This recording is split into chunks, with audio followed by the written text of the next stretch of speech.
Hello नमस्कार दोस्तों, स्वागत है आप सभी का आपके अपने यूट्यूब चैनल में।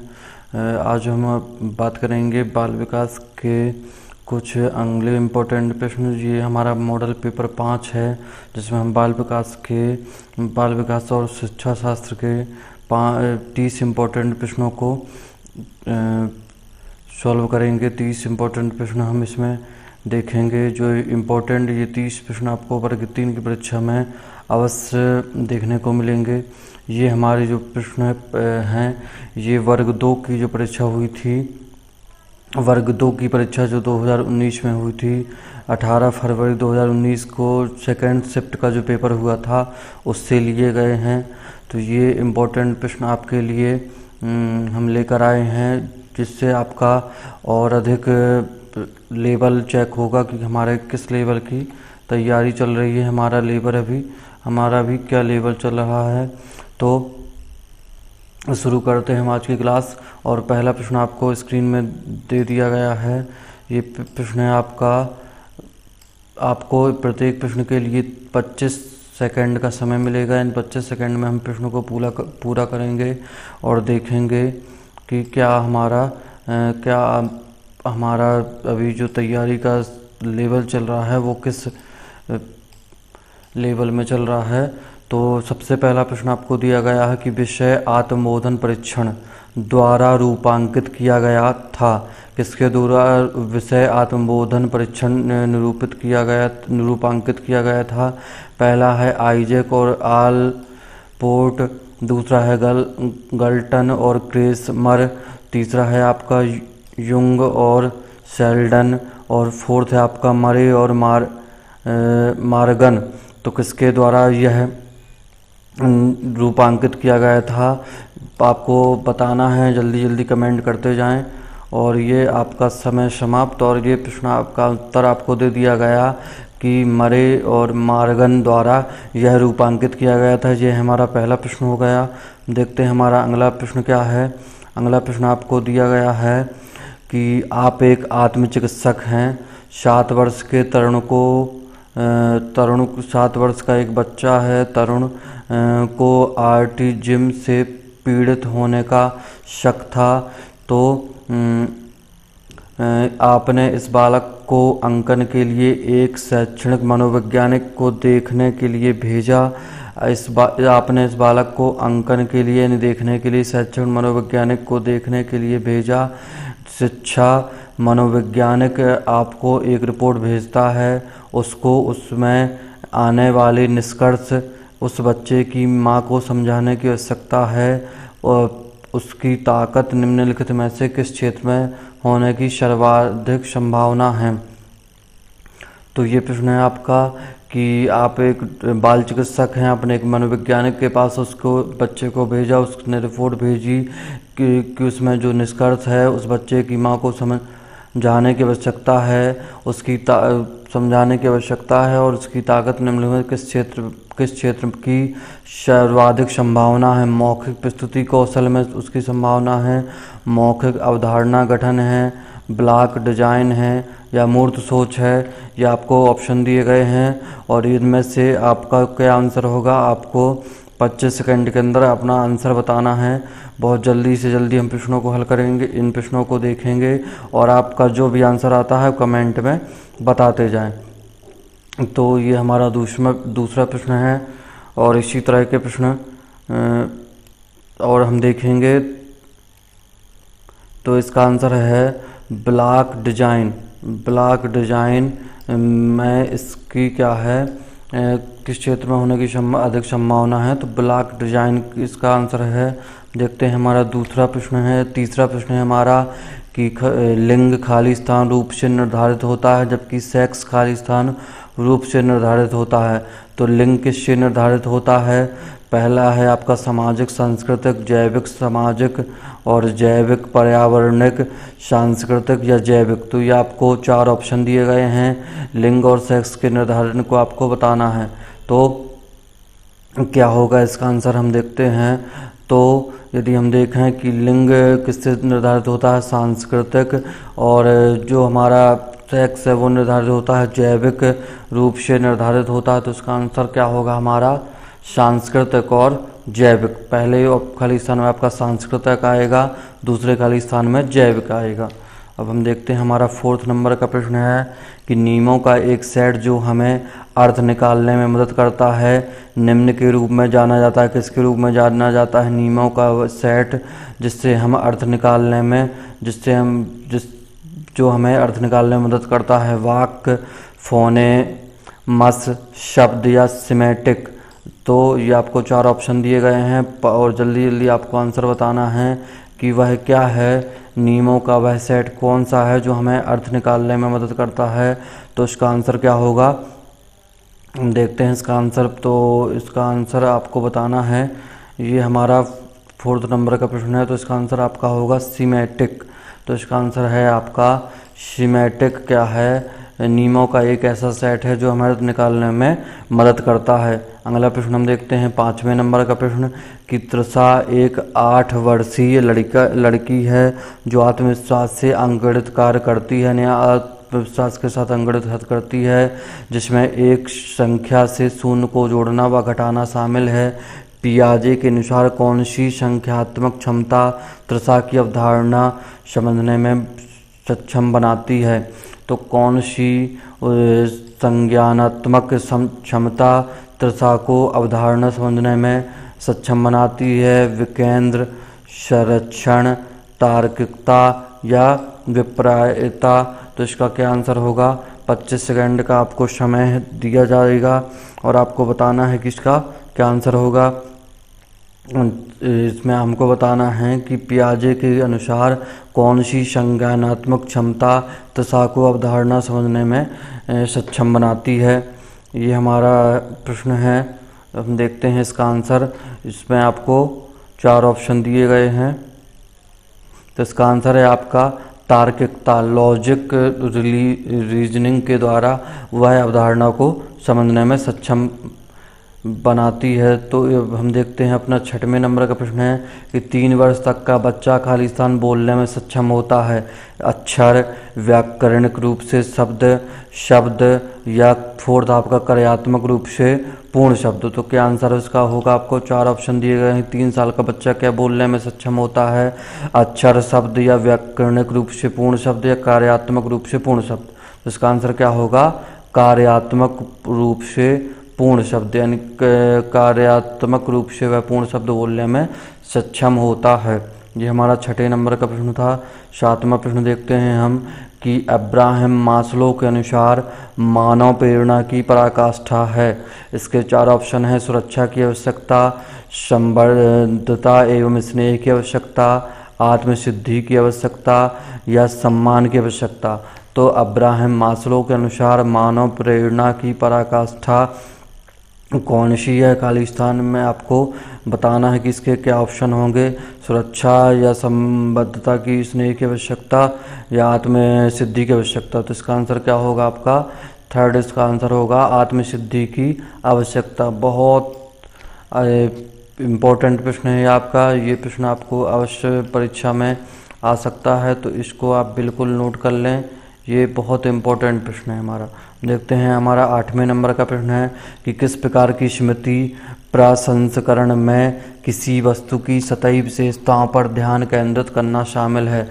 किस प्रकार की स्मृति प्रसंस्करण में किसी वस्तु की सतही विशेषता पर ध्यान केंद्रित करना शामिल है?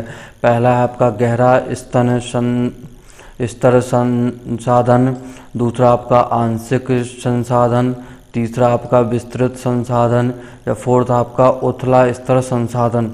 तो कौन सा स्मृति के प्रसंस्करण में किसी वस्तु की सतही विशेषता पर ध्यान केंद्रित करना शामिल है? तो इसका आंसर क्या आपका होगा? उथला स्तर संसाधन। इसका हमारा आंसर होगा उथला स्तर संसाधन।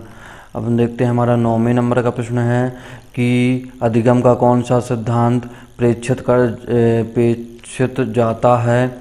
कौन सा सिद्धांत प्रेक्षित जाता है जब बच्चा किसी परीक्षा में अच्छा प्रदर्शन करता है क्योंकि उसे एक नए फ़ोन का वादा किया गया है। तो एक नए फ़ोन का यदि वादा किया गया है तो अधिगम के किस सिद्धांत के द्वारा अच्छा प्रदर्शन करता है? नकारात्मक पुनर्बलन, नकारात्मक दंड, सकारात्मक दंड या सकारात्मक पुनर्बलन। बहुत जल्दी जल्दी हम प्रश्नों को देखेंगे, तो आप जल्दी से आंसर बताते जाएं कि किसका क्या आंसर होगा। तो इसका आंसर होगा आपका सकारात्मक पुनर्बलन। तो अच्छा प्रदर्शन करने के लिए उसको अधिगम का कौन सा सिद्धांत प्रेक्षित करता है या प्रेरित करता है? तो सकारात्मक पुनर्बलन। हम देखते हैं हमारा 10वें नंबर का प्रश्न है कि आनुवांशिकता की इकाई क्या है? युग्मनज, जीन, निषेचित कोशिका या क्रोमोसोम। तो कौन सा आनुवांशिकता की इकाई है? तो आपको 4 ऑप्शन दिए गए हैं। 10वें नंबर का प्रश्न है हमारा, इसमें आपको बताना है कि कौन सा आनुवांशिकता की इकाई कौन है या क्या है। तो इसका आंसर आपका क्या होगा? जीन हमारी आनुवांशिकता की इकाई है। तो ये हमारा 10वें नंबर का प्रश्न हो गया। देखते हैं हमारा 11वें नंबर का प्रश्न। एक बच्चा अपने काम करता है या कोई काम करता है क्योंकि अगर वह करता है तो उसे चॉकलेट से पुरस्कृत किया जाएगा। चॉकलेट का वर्णन करने के लिए किस शब्द का उपयोग किया जाता है? तो क्रियात्मक, प्रसूत, अनुबंधक या दुष्कर उद्दीपक या प्रबलक या तटस्थ उद्दीपक। तो कौन सा हमारा इसमें किस चॉकलेट का वर्णन करने के लिए किस शब्द का प्रयोग किया जाता है? तो हम किस शब्द का प्रयोग करते हैं? तो ये 4 ऑप्शन आपको दिए गए हैं, क्रियात्मक या दुष्कर या प्रबलक या तटस्थ उद्दीपक। तो कौन सा उद्दीपक इसमें होगा? तो इसमें आपका होगा प्रबलक। प्रबलक जो है हमारा इसका आंसर होगा। देखते हैं हमारा 12वें नंबर का प्रश्न क्या है। 12वें नंबर का प्रश्न है कि प्रश्न एवं तथा त्रुटि विधि इनके द्वारा प्रतिपादित की गई। थॉर्नडाइक, कोहलर या पियाजे या पावलोवा। तो प्रश्न और त्रुटि विधि किसके द्वारा प्रतिपादित की गई ये आपको बताना है। 4 ऑप्शन आपको दिए गए हैं। ये भी बहुत इम्पोर्टेंट प्रश्न है हमारा, ये भी हमारा बहुत इम्पोर्टेंट प्रश्न है। तो इसका आंसर क्या है आपका? थॉर्नडाइक। आपको जल्दी जल्दी प्रश्नों के आंसर बताना है, कमेंट जरूर करें कितने प्रश्न आपके सही हो रहे हैं, ये भी आप हमको बताएं। तो अब हम देखते हैं 13वें नंबर का प्रश्न। एक छात्र जो अंक अर्जित करने के लिए कार्य पूरा करता है वह इस किससे प्रेरित होता है? यानी अंक अर्जित करने के लिए कोई कार्य पूरा करता है। आवश्यकताओं को जानना, आंतरिक कारक, बाहरी कारक या महारत, लक्ष्य। तो वह किससे क्या होता है, किससे प्रेरित होता है? तो इसका आपका आंसर क्या होगा? बाहरी कारक। वह बाहरी कारक से प्रेरित होगा यदि एक छात्र अंक अर्जित करने के लिए कार्य पूरा करता है। ठीक है, देखते हैं 14वें नंबर का प्रश्न कि चिर प्रतिष्ठित प्रानुकूलक के माध्यम से एक उदासीन उद्दीपक एक खाली स्थान बन जाता है। अनुकूलित अनुक्रिया, अनुकूलित उद्दीपक, प्रानुकूलित उद्दीपक या प्रानुकूली अनुक्रिया। तो वह क्या बन जाता है? ये भी बहुत इंपॉर्टेंट प्रश्न है हमारा, 14वें नंबर का प्रश्न है। तो इसका आंसर क्या होगा? प्रानुकूली उद्दीपक। प्रानुकूली उद्दीपक हमारा इसका आंसर होगा। 3rd ऑप्शन हमारा इसका आंसर होगा प्रानुकूली उद्दीपक। एक चिर प्रतिष्ठित प्रानुकूलन के माध्यम से एक उदासीन उद्दीपक क्या बन जाता है? प्रानुकूली उद्दीपक बन जाता है। हम देखते हैं 15वें नंबर का प्रश्न। दरवाजे को बंद करके लगातार आने वाली तेज आवाज़ से बचा जाता है। यह खाली स्थान एक का उदाहरण नकारात्मक पुनर्बलन, नकारात्मक दंड, सकारात्मक दंड या सकारात्मक पुनर्बलन। तो यह किसका कारण है? दरवाजे को बंद करके लगातार आने वाली तेज आवाज़ से बचा जाता है खाली स्थान, इसका नकारात्मक पुनर्बलन का कारण है, का एक उदाहरण है। ये हमारा 15वें नंबर का प्रश्न हो गया।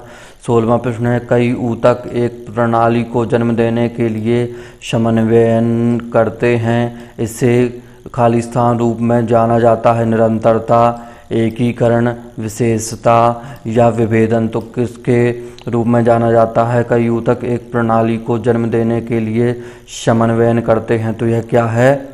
यह क्या कहलाएगा हमारा, किसके रूप में जाना जाएगा? तो एकीकरण के रूप में जाना जाएगा। इसका आंसर हमारा होगा एकीकरण। हम देखते हैं हमारा 17वें नंबर का प्रश्न है, कौन सा सिद्धांत अराजकता, नेटवर्क और जटिलता एवं आत्मसंगठन सिद्धांतों द्वारा खोजे गए सिद्धांतों को एकीकृत करता है? संज्ञानात्मक, संयोजनवाद, व्यवहारवाद या मानवतावाद? कौन सा सिद्धांत अराजकता, नेटवर्क और जटिलता एवं आत्मसंगठन सिद्धांतों द्वारा खोजे गए सिद्धांतों को एकीकृत करता है? तो इसका आंसर हमारा क्या होगा?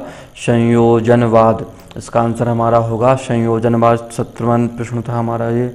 18वां प्रश्न देखते हैं हम कि कौन निम्नलिखित में से कौन समावेशी शिक्षण में एक शिक्षण कौशल नहीं है? कौन सा समावेशी शिक्षण में एक शिक्षण कौशल नहीं है? निर्माणात्मक, उपलब्धि, योगात्मक या प्रदर्शन? कौन सा हमारा समावेशी शिक्षण में एक शिक्षण कौशल नहीं है? निर्माण, उपलब्धि या योग या प्रदर्शन? तो इसका आंसर क्या होगा? निर्माणात्मक हमारा क्या होगा? एक समावेशी शिक्षा में शिक्षण कौशल नहीं है। अब हम देखते हैं हमारा 19वें नंबर का प्रश्न, निम्नलिखित में से किस प्रकार के पालन पोषण से बच्चे के विकास में लाभ होने की संभावना सबसे कम होती है? अनुमोदक में, असंबद्ध में, सत्यवादी में या आधिकारिक में? तो किस तरह के पालन पोषण में लाभ होने की बच्चे के विकास में लाभ होने की संभावना कम होती है? अनुमोदक, असंबद्ध, सत्यवादी या आधिकारिक? तो इसका आंसर हमारा क्या होगा? असंबद्ध, मतलब इसका भावनात्मक रूप से ना जुड़ा होगा। तो यदि बच्चे के विकास, बच्चे के पालन पोषण में उसके साथ भावनात्मक रूप से नहीं जुड़ा जाएगा तो उसका विकास में लाभ होने की संभावना क्या होगी? कम होगी। देखते हैं हमारा 20वें नंबर का प्रश्न, छात्रों में रचनात्मकता विकसित करने के लिए निम्नलिखित में से कौन सा कदम उठाया जाना चाहिए? बच्चों में क्या हो, रचनात्मकता विकसित करने के लिए कौन सा हम कदम उठा सकते हैं? 4 ऑप्शन है हमारे।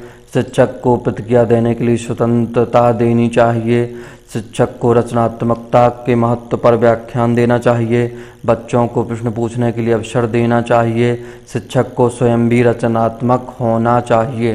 तो छात्रों में हमको क्या करना है? रचनात्मकता विकसित करना है। तो शिक्षक को भी क्या होना चाहिए? शिक्षक को प्रतिक्रिया देने के लिए स्वतंत्रता देनी चाहिए, शिक्षक को प्रतिक्रिया देने के लिए स्वतंत्रता देनी होगी। तो इसका आंसर क्या होगा हमारा? फर्स्ट नंबर का जो ऑप्शन है कि शिक्षक को प्रतिक्रिया देने के लिए स्वतंत्रता देनी चाहिए। देखते हैं 21वें नंबर का प्रश्न हमारा अगला कि पियाजे के संज्ञानात्मक विकास के सिद्धांत की अंतिम अवस्था कौन सी है? औपचारिक सक्रिय अवस्था, पूर्व सक्रियात्मक अवस्था, मूर्त सक्रिय अवस्था या संवेदी पेशी अवस्था? तो कौन सी हमारी पियाजे के संज्ञानात्मक विकास की अंतिम अवस्था है? उसमें हमको बताना है। तो इसका आंसर क्या होगा आपका? औपचारिक सक्रिया अवस्था हमारी पियाजे के सिद्धांत के अनुसार अंतिम अवस्था है, संज्ञानात्मक विकास की अंतिम अवस्था है। 22वें नंबर का प्रश्न देखते हैं हमारे। दिया गया है शरीर के विभिन्न हिस्सों में होता है, क्या होता है? छिटपुट विकास या कहीं कहीं विकास, समान विकास, विकास के विभिन्न दर या कोई विकास नहीं। तो शरीर के विभिन्न अंगों में क्या होता है? विकास के छिटपुट विकास होता है, कहीं कहीं विकास यानी समान विकास, विकास के विभिन्न दरें होती हैं या कोई विकास नहीं। तो इसका आंसर क्या होगा हमारा? विकास की विभिन्न दर, यानी विकास की क्या होती हैं?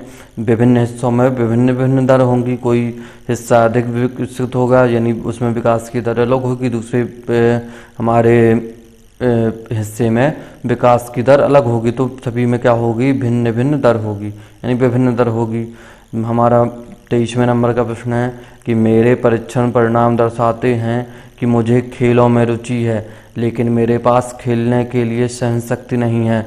निम्नलिखित में से कौन सा परीक्षण उपरोक्त कथन का वर्णन करता है। यानी कौन सा परीक्षण यह बताएगा कि खेलने में रुचि है लेकिन खेलने की सहनशक्ति नहीं है।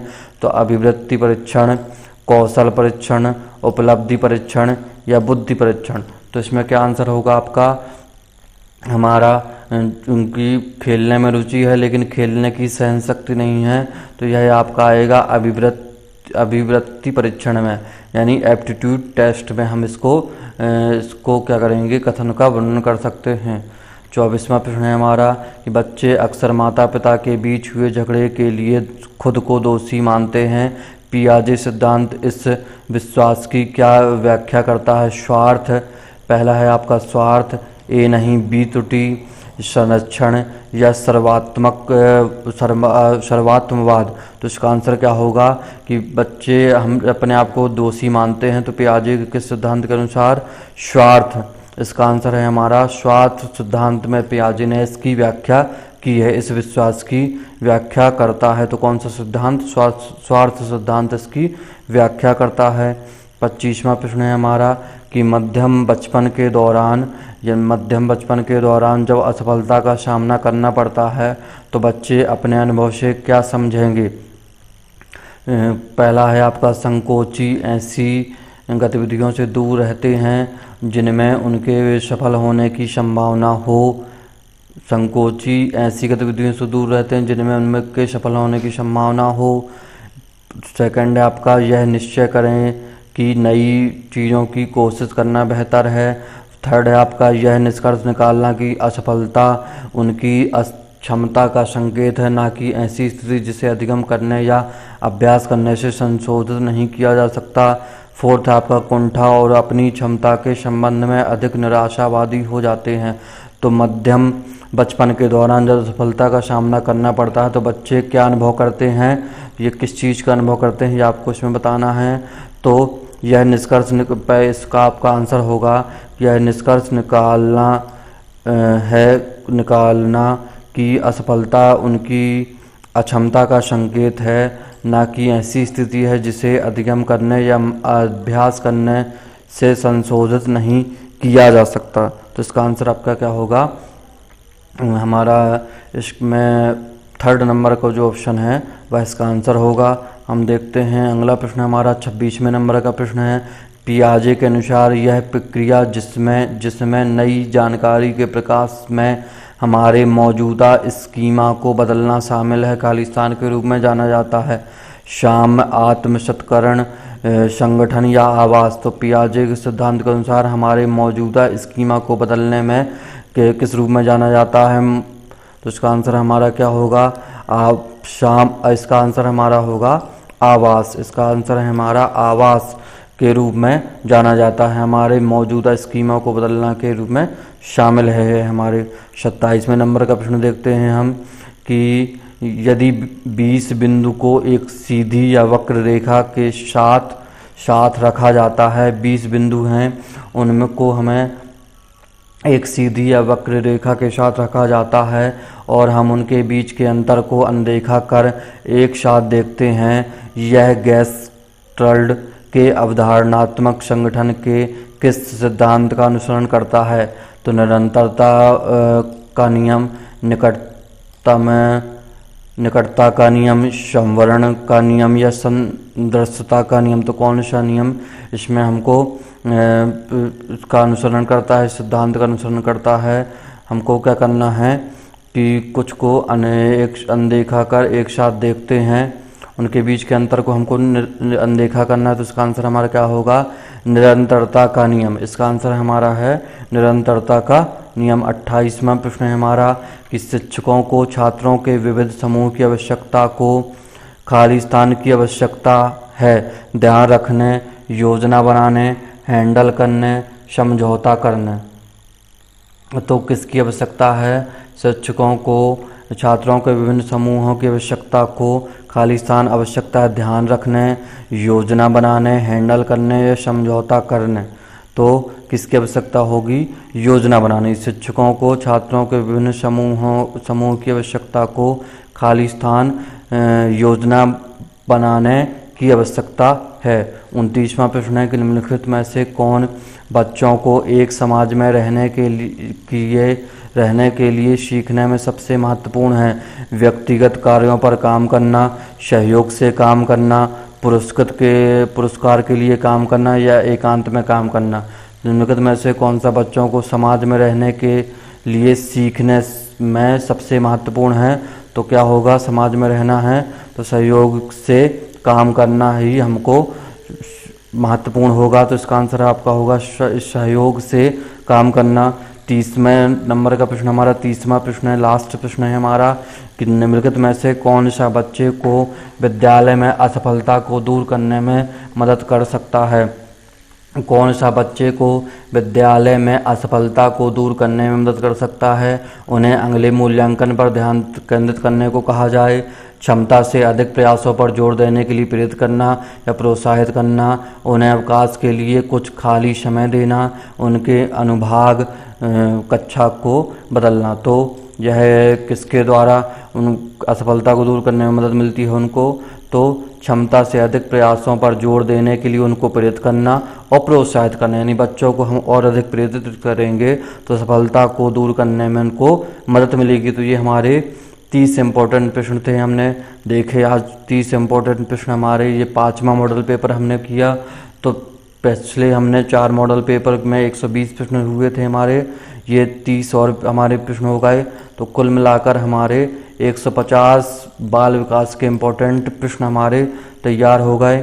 इसी तरह आप हमारे साथ जुड़े रहें और इसी तरह के वीडियो देखने के लिए हमारे चैनल को आप सब्सक्राइब कर लें, बेल आइकन दबाएं। किसी भी आपको यदि समस्या है तो हमारे साथ जुड़ सकते हैं। हमारे टेलीग्राम चैनल में आपसे आप जुड़ सकते हैं। टेलीग्राम में हमारे चैनल को लर्निंग पॉइंट के नाम से आप सर्च करेंगे, उसमें जुड़ सकते हैं। हमारे नंबर पर यदि कोई समस्या है तो आप मैसेज व्हाट्सएप कर सकते हैं, टेलीग्राम कर सकते हैं। तो आप सभी का धन्यवाद। जय हिंद, नमस्कार। मिलते हैं अगले क्लास में। जय हिंद।